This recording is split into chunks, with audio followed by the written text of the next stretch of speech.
Here comes Kaufusi again. Got it. Ball's out.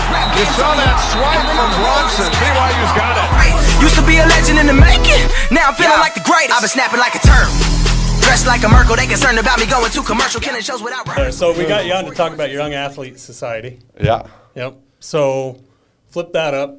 This is the website. YoungAthleteSociety.com. Yeah. Your goal is to bring young athletes in and try to help develop them. Yeah. Is that right?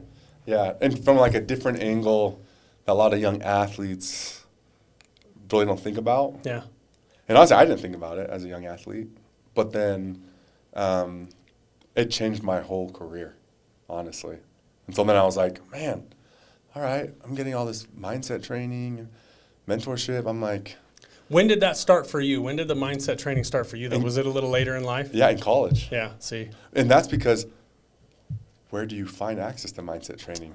You can't. In high school and younger. That's what we're saying. Like, this is game-changing, dude. There's not. This early on. Yeah, and because every NFL, NBA team has a guy at the facility. Yeah. That's doing the trainings, the mindset trainings, and that you only have access to when you're at you're that there. level.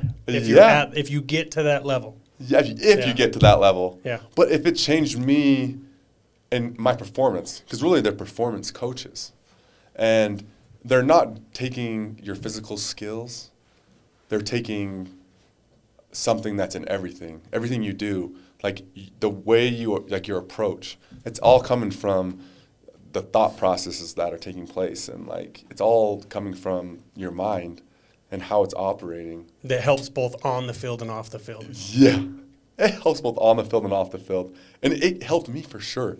Like I think about it, like my senior year, and I literally had the best year that I had ever had in football in my career up to that point, because I was playing so fast. And that's one thing that you learn about in sports psychology.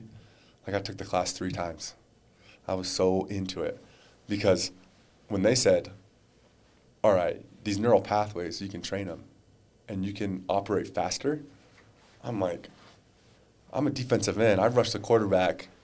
There's so many times where I'm just half a step, literally an inch away. Like my hand is an inch away from the ball and I don't get the sack. That's valuable to me if I can speed that up by like 0.002. Like if you can work on the mind to where the game slows down for you and becomes easier for you. It becomes easier. Yep. And so in sports psychology, they call it getting into flow state, or a lot of athletes will say it's getting in the zone. And so how that feels is like time slows down. You don't want to leave that situation because you're in an environment where you are just in complete control and you're just dominating everything. And if you can get into that mode in sports, in business, life, like it's a great place to be and operate in. Yeah, I feel like mentally, I feel like you need to, like the mental growth is what really helps like the game slow down. Yeah. That way it comes easier for you. Yeah, and that was one of my things. Because you think if you break it all the way down to a play, the cycle of a play, as a defensive player, the call comes in, they sign it in, middle linebacker will say it, you get that play, and immediately what goes off in your brain? What you got to do, where you're going to be. Where you're going to be, what you're going to do. Alignment, assignment, and then technique. And so it's like, okay, well, my alignment is here, my assignment is I got to contain the quarterback. But what technique am I going to use? So if my eyes aren't right from the get-go on my stance, if my hands aren't tight enough when the offensive lineman punches his hands, I'm not going to get to the quarterback. I'm not going to do my job. But you can train all of that. And it's crazy how your mind, if you can make it so it's just second nature. You don't even think about it. And that's what it needs to be, because if you get up on the line and you haven't got into your technique, thinking of what your technique's going to be, and the ball snapped, then you're late. But if you work that mind, you're ready immediately. Yeah, immediately. And it was crazy too, because as you go, what happens is it's just levels.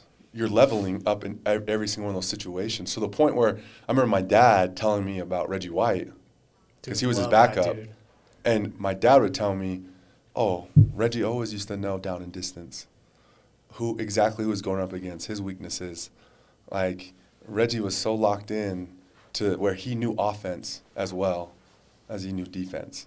And it's like, now that game's probably really slow, like at that point. Yeah. Because now he knows he doesn't even have to think out there with a lot. He's taking in a lot of information.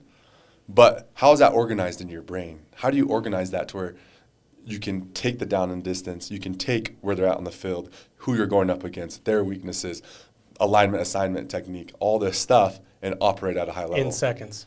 In seconds. Have it in seconds. So when people say, oh, that mindset stuff, it's like, no. Here, let me explain to you, how this works. Because it is just as mental as it is physical. And however you are on the field, you're going to take that off the field with you through life. Yes. Yeah, because how you do one thing is how you do everything. And if you're like on the field, if you have high effort and you're prepared for the game and you implement all your hard work during the week to go up against that guy that you've been watching all week long on film, and I know everything about him and I know how to beat him and I implement it, man, now you're someone that's highly disciplined, can execute at a high level in any environment. So that's why it's so important. That's awesome.